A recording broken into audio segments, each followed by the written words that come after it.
everyone. My name is Ann Saffron Dalen. I'm a person living with diabetes, previously on meds, and now controlled by better food choices and exercise. I am also a proud transplant recipient, thanks to the generosity of my son, Josh. I'd like to welcome you back to another edition of the National Kidney Foundation's Facebook Live series. Today is the second of a three-part series on diabetes, heart, and kidney disease, and today the subject we're discussing is medication. Joining me today are three wonderful experts in their respective fields. Dr. Dina Adamulan is an assistant professor of medicine, endocrinology, diabetes, and bone disease at Mount Sinai Hospital. Dr. Ina Nelipovich, who is the director of the Women's Heart Program at Maimonides Medical Center. And last but not least, we are joined by Dr. Kurt Campbell. Dr. Campbell is the Associate Professor of Medicine in the Nephrology Fellowship Program at the Icahn School of Medicine at Mount Sinai. It's great to see you all again, and I want to thank you for joining me today. Thank you for having us. Thanks for having us. Well, I'm glad you're all back, and that we're here to discuss some very important things that I know our viewers have a great interest and concerns about sometimes. So I'm going to start off this discussion with Dina. Let's go to what medications are used to treat diabetes. So there's many different medications out there to treat diabetes, and really your diabetes treatment plan is something that should be discussed with you and your doctor. But one of the most common medications we prescribe patients for with diabetes is a medication called metformin. Other medications include a class of medications called sulfonylureas, which basically stimulate the pancreas to make insulin. We also have another group of medication called thiazolinine diones, which basically help to increase insulin sensitivity in the body, as well as a newer class of drugs called GLP-1 analogs, which also increase insulin secretion. In addition to that, there's DPP-4 inhibitors, which also help to stimulate insulin production, as well as SGLT2 inhibitors, which we'll talk a little bit more about today, and insulin as well, which is obviously available as an injectable for people who need some excess amount of insulin in order to help bring down their blood sugar levels. Oh, okay, thank you. That really covers quite a bit.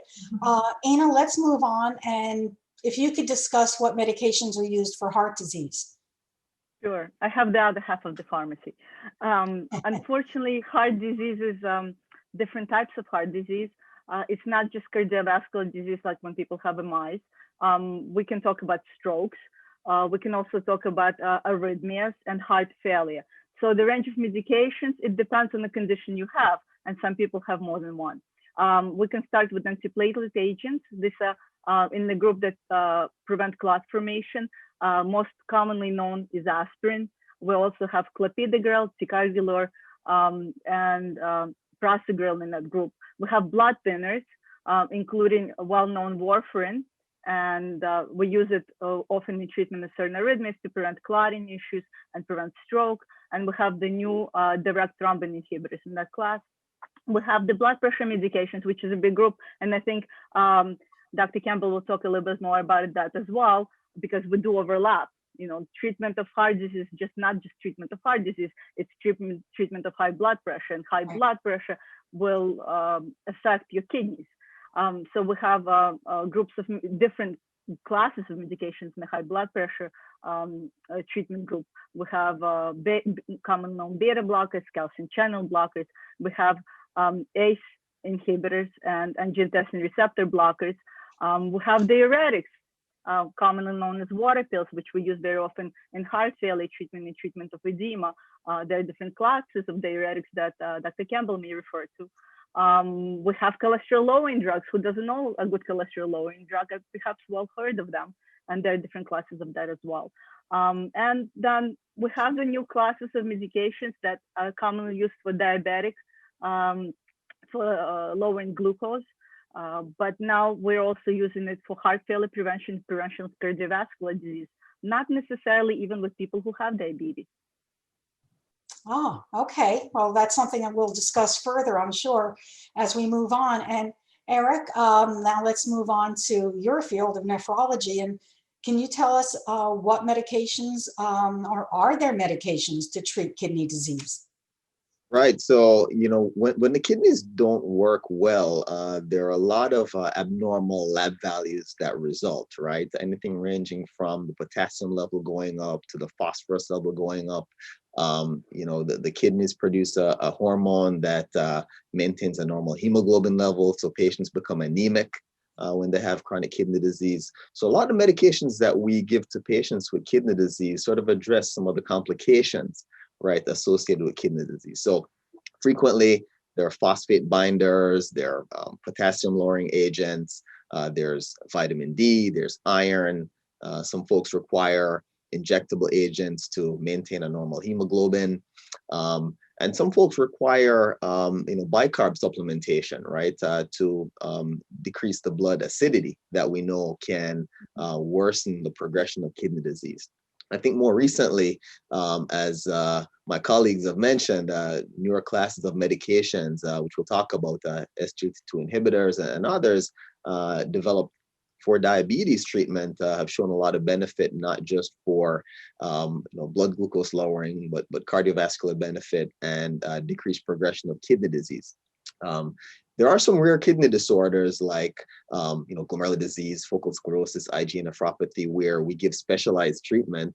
And polycystic kidney disease is another big bucket in the chronic kidney disease spectrum where there's no available treatment to slow progression. But overall, besides the complication management, diabetes and hypertension are sort of the lion's share of the causes of chronic kidney disease.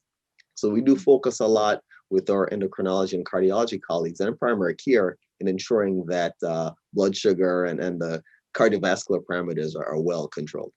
Thank you. Yeah, we're very lucky we live in an age where there are so many really good medications, and I've had experience with each of these health issues, so I'm very familiar with some of them. So hearing you review them is very helpful. And now I'd like to move on. I'd like to know, are there any new treatments that have come about that you use for diabetes, heart disease, or kidney disease? And Ina, would you like to start with heart disease? Sure. So one of the treatments that we have now, in the last few years, there came about two classes, particularly of glucose-lowering medications, which are the SGLT2 inhibitors and glucagon-like peptide agonists, which have proven to lower risk of cardiovascular events, MI, and death from cardiovascular causes and stroke in multiple different trials, to the point where American Heart Association has modified and made new guideline recommendations to use these medications. One particular class of these medications has also proven to be very effective in heart failure, where now, as cardiovascular specialists, we start patients who do not have diabetes on this class of medications. We're talking about SGLT2 inhibitors for treatment of heart failure. The data is so good, and it's an opportunity, especially in field of heart failure. There are only certain medications that work. And this class of medications is one of the four classes of medications now commonly used, and it's a big deal because heart failure is not a field where a lot of medications work well. Okay, thank you.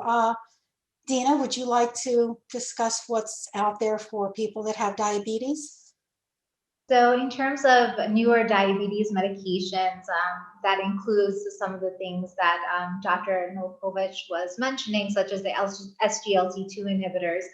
We're really excited about this group of drugs because we know that they have definitely shown to not only improve cardiovascular outcomes, things like heart failure, stroke, and heart attack, but also have helped to decrease progression of chronic kidney disease, which is really something new that we haven't seen with any of the other diabetes drugs on the market, to know that there's an improvement in both of the two complications that we worry about so much with our patients. In terms of overall diabetes management at this time, there's a lot of new combination medications that have come out to sort of make lives for our diabetes patients a little bit easier. So combination treatments, which might include something like an SGLT2 inhibitor plus metformin, for example, or things that are sort of in the pipeline to make it a little bit easier. So patients, instead of taking 2 drugs, can actually take 1 tablet, which will consist of both of those medications. So that's become very helpful.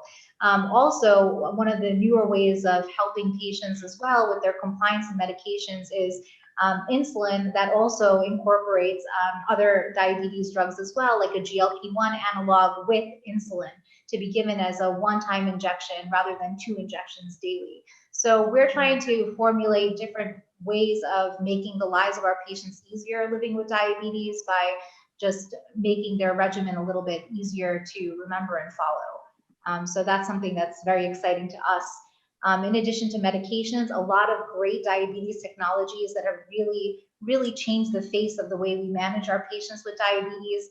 Some of those include something called a continuous glucose monitor. Yes. These are these little devices that you put on your body, either your hand or either your arm or your abdomen. And what it's doing is it's checking your blood sugar every 5 minutes to give you a really accurate assessment of exactly what your sugars are doing.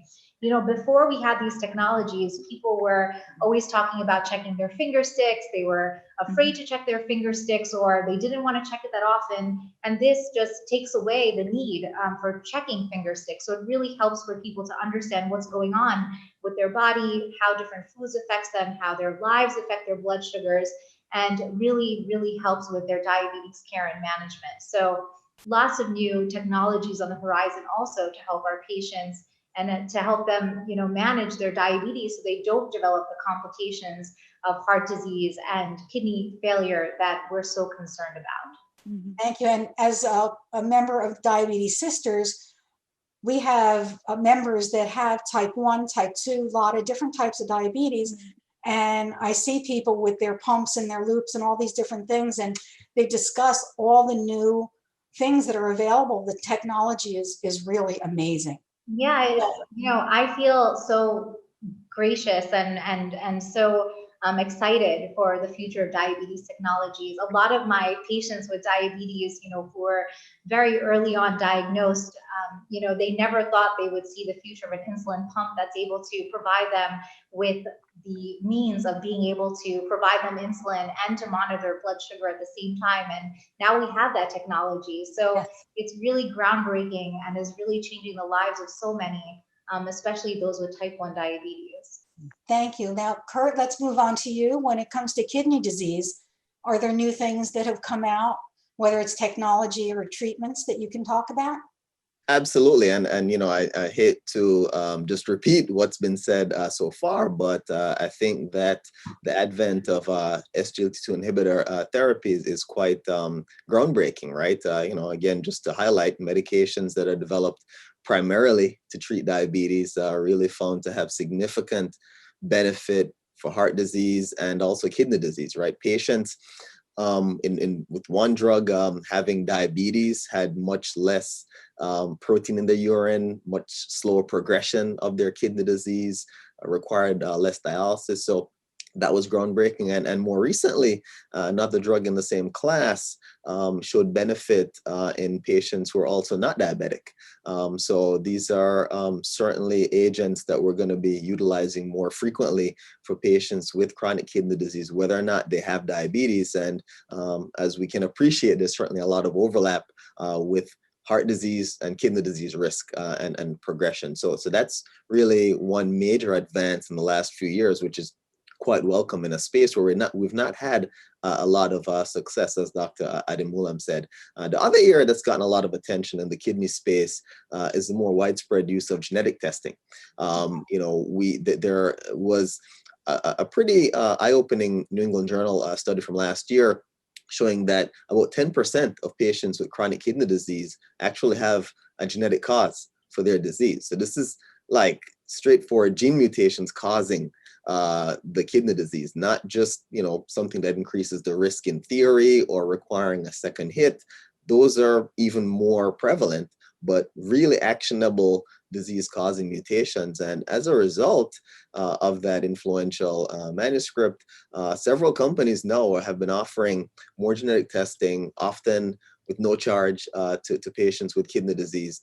And in our practice, we've been incorporating more genetic testing than we ever have, and this is sort of the way of the future. And this will have a lot of implications if rightly and correctly utilized to not just tell people what their risk for disease is and progression, but really potentially opening the door for precision therapy or gene therapy, targeted treatment options rather than looking at chronic kidney disease as sort of like one bucket, right, where all patients have the same risk and outcome. So these are some exciting developments that we think will advance care. Okay, thank you. Now, I'm not sure, we may have covered this with some of the answers that you've given. Is there anything else that you would want to talk about regarding treatment options for one disease state that can prevent the onset of another disease? For instance, diabetes and heart disease. I mean, I know that Sure. they go hand in hand, as does kidney disease, but sure. Well, it's all a little bit of issue of where the blood flows. And if you think about heart dysfunction and hemodynamics, meaning how's the blood pressure affecting the kidney perfusion, if we talk about blood supply, heart and kidneys are directly linked. And if heart is not working well and the heart is not pumping, the blood flow to the kidney decreases. There's such an idea as a cardiorenal syndrome when one is affecting the other. One of the benefits of these new drugs that we're talking about is because it affects how salt is excreted from the body, and the body gets rid of extra water. There's benefits both on the heart and the blood pressure control, and resulting in that, there's also benefits on the kidneys. The heart is not a separate organ from the rest of the body. So whatever affects the heart affects other organs as well. I mean, I'm sure my colleagues will say, well, same thing about their body, their specialty. But I think just in terms of the medications, having been able to prevent disease, if your heart function is good and it's normal, you may reduce your risk of developing problems with the kidneys going forward. For example, but then you can say, well, if your diabetes is under good control, you may reduce your risk of cardiovascular disease, both the risk of the heart attack and stroke. And if your heart is functioning well, then you will prevent more kidney disease in the future as well. So all body systems are linked. It's not that if you treat one, there may be some benefits down the line. You have to treat the whole body. And a lot of it, which we talked about previously, is lifestyle changes as well, and it's being able to take medications properly. Right. And I know that, oh, I'm sorry, Dina, go ahead.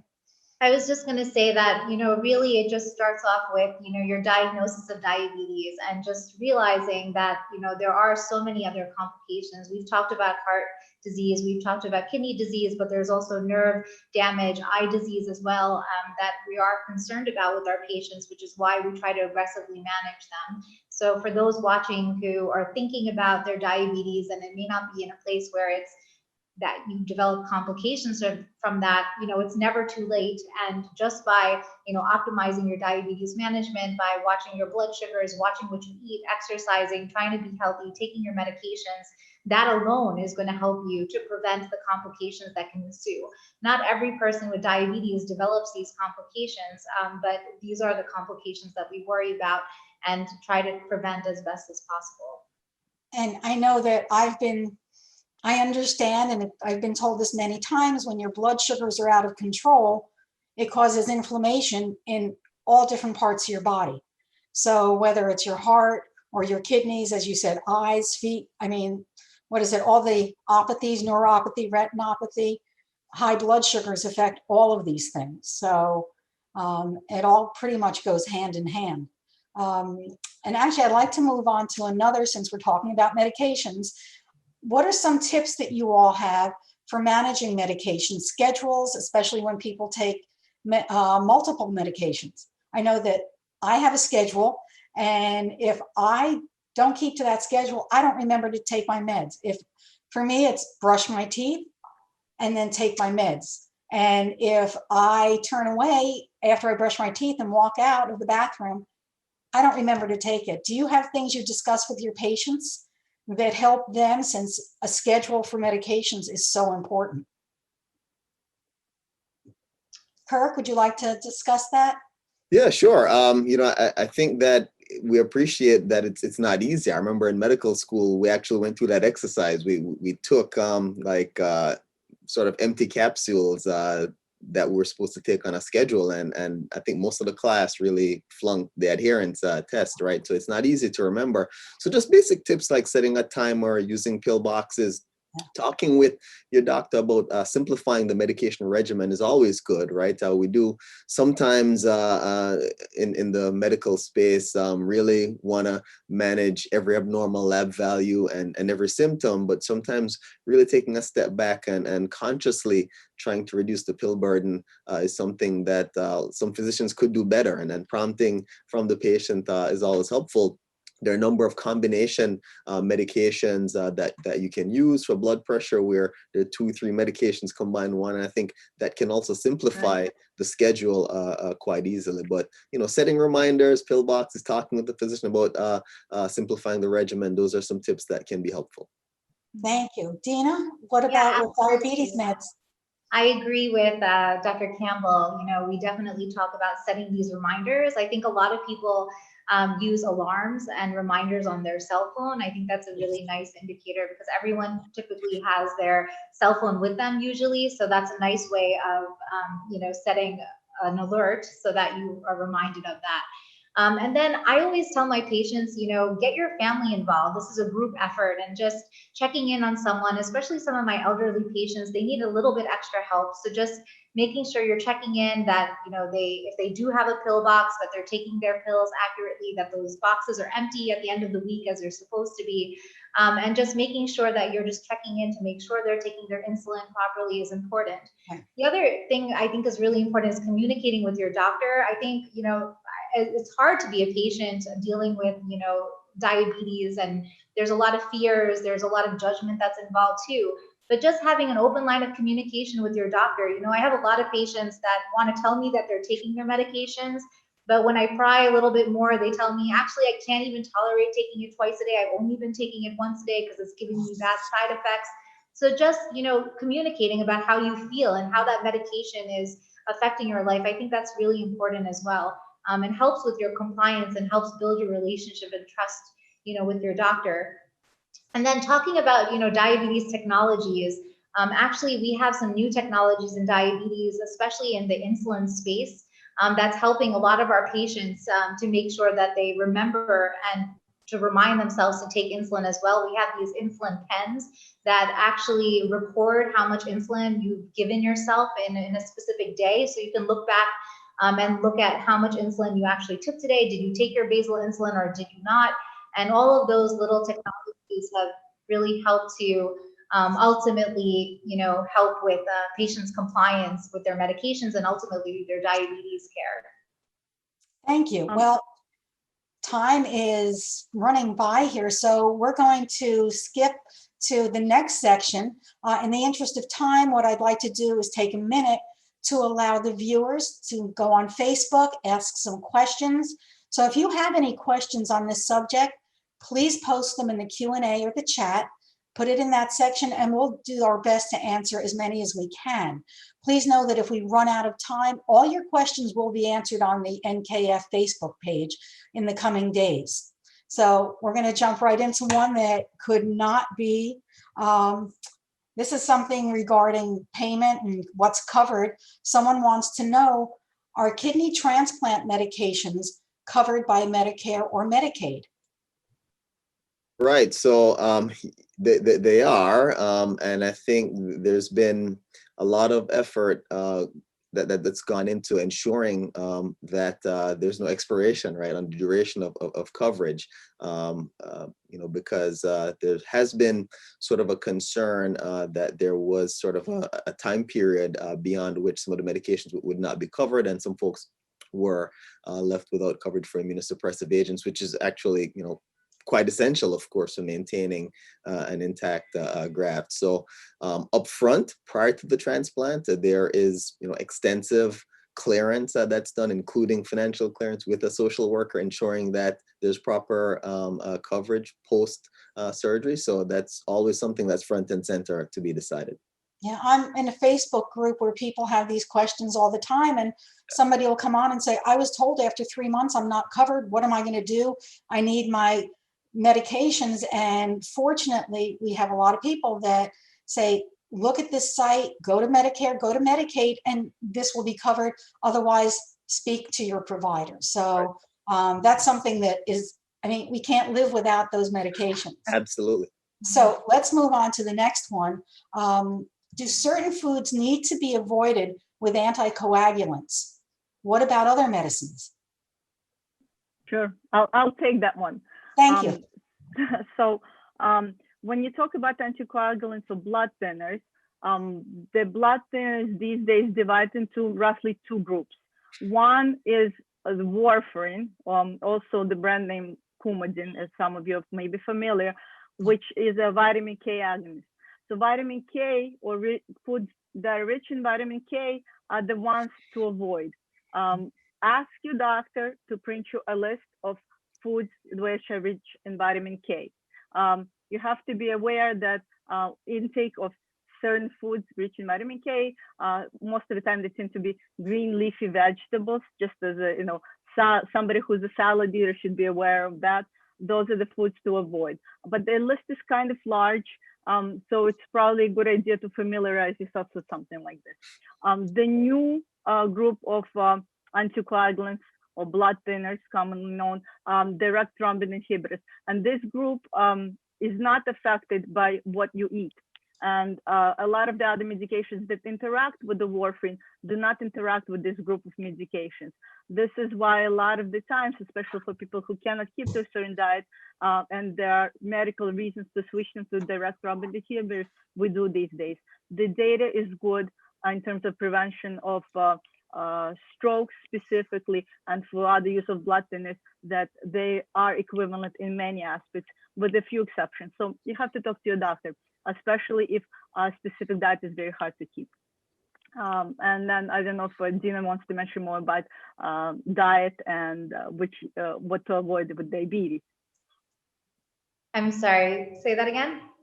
So, I mean, anything else you want to talk about in terms of the, diabetes? So in terms of diabetes management and making sure you're following the right diet plan, typically we're trying to decrease the amount of carbohydrates that are in your diet. So carbohydrates are things like pasta and bread and simple sweets that come in cakes, cookies, candies, sweets, basically anything that tends to be sweet.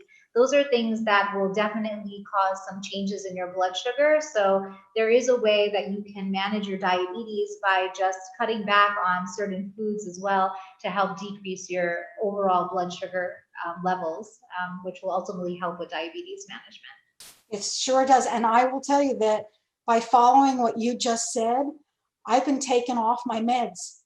My doctor was watching my A1C and my not just my what I have on my glucometer, but the other test that tells you whether it's 9900, whatever test, I forget what it is now. But when I got down to 5.1 and it was steady for my A1C, she said, let's try it. Let's go without any medication. Mm-hmm. And I was steady and went back after 3 months and it was still 5.1.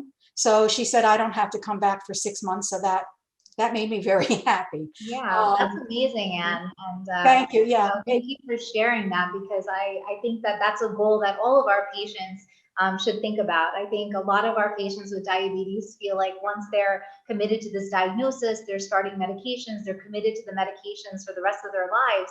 And the truth is that that's not true for everyone. Right. With the right medications, with the right lifestyle, you might be able to come off of your medications. And that's always our goal as well.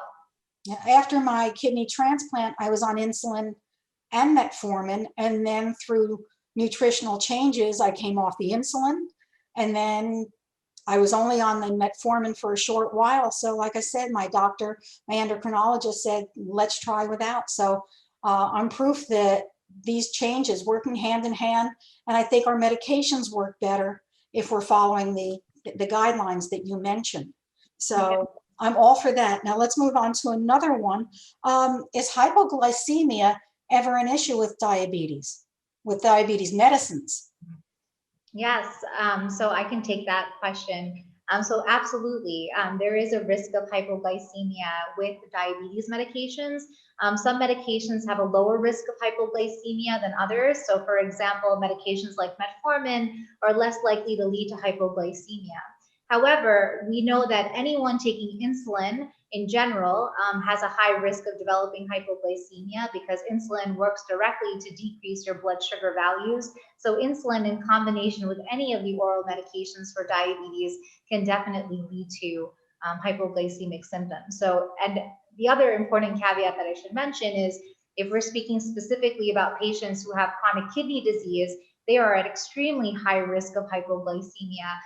Because what happens is when they're taking medications like insulin or some other oral medications for diabetes, there is a potential for the kidneys not be able to clear those medications, leading to those medicines to build up in the bloodstream, leading to higher potency, leading to more hypoglycemia and low blood sugar. So something that's really important to be aware of. Thank you for that question.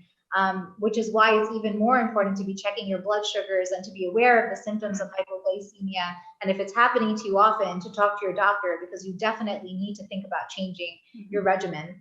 Everyone has a goal in terms of their A1C. They think A1C of 5%, that's great. But some patients, they have an A1C of 5% and they're having tons of low blood sugars. They're waking up in the middle of the night shaking, sweating. They're tremulous, they're hungry. Some of them are having seizures. It's really scary. And even though their diabetes is well controlled, it shouldn't come at the risk of having a severe hypoglycemic event that can be catastrophic in some event. Right. And if I may mention as well, just to be aware from the cardiovascular standpoint, significant hypoglycemia increases the risk of heart attack. So you have to be very careful about very low sugars. It can increase the risk of heart attack. So talk to your doctor if you have frequent episodes of it. Thank you. I'm glad you mentioned that because I had never heard that information. And as I said, I have all three issues. They're under control, but that's not something that was ever mentioned to me. So I'm sure others will appreciate hearing that information as well. Now, this one could not be more timely. The question is, has COVID-19 created issues with medication supplies? Yeah, I mean, I think that's definitely been an issue. Certainly, during the peak of the pandemic, we're doing a lot of virtual visits, and a lot of patients, of course, were staying in the home, and they were not able always to have full access to their physicians and pharmacies. We have not specifically noted, and my colleagues can chime in, issues related to medication supply per se, but I think that there have been challenges maintaining the same level of physician-patient communication, patient-pharmacy communication, getting full access to the medications from the pharmacist, getting delivery to the home or pickups from the home. A lot of pharmacies have more limited hours. There were those that were 24 hours, and they're now a bit more limited. So in that sense, it's been a concern. But the manufacturing supply and supply of medications to the pharmacies, I think that's been relatively intact. Thank you. Oh, I'm sorry. Go ahead, please. Yeah. As far as the cardiologist, we're not aware of specific shortages of medications. What I noticed as well is what Dr. Campbell mentioned before is patients either not being able to fill in their medications on time because either their primary doctor's office is closed or not being able to see their doctor to adjust their medications. We see worse blood pressure control as a result of not being able to physically be in the office and check their blood pressure as well. And a lot of the times it's access and renewing medications on time. Okay, thank you. That pretty much covers everything that we've been asked. If any other questions come in, as I said, we'll go back and cover those. But unfortunately, it looks like we've run out of time. I want to remind you that in case we didn't get around to it, please check back with the National Kidney Foundation's Facebook page. That's where we'll be posting the answers in the next day or two. You can also contact the NKF helpline. That's toll free at 855-NKF-CARES. At this time, I'd like to thank our sponsors in being so supportive in making this program possible. And I'd like to thank our guests, Dr. Nelipovich, Dr. Adamulam, and Dr. Campbell. Thank you so much for helping me and our viewers learn about medicine in diabetes, heart disease, and kidney disease. Thank you for the opportunity. Thank you so much for having us. Well, I'm glad that we were all here together again to discuss this. And now, on behalf of the National Kidney Foundation, Women Heart, Diabetes Sisters, I'd like to wish you all good health.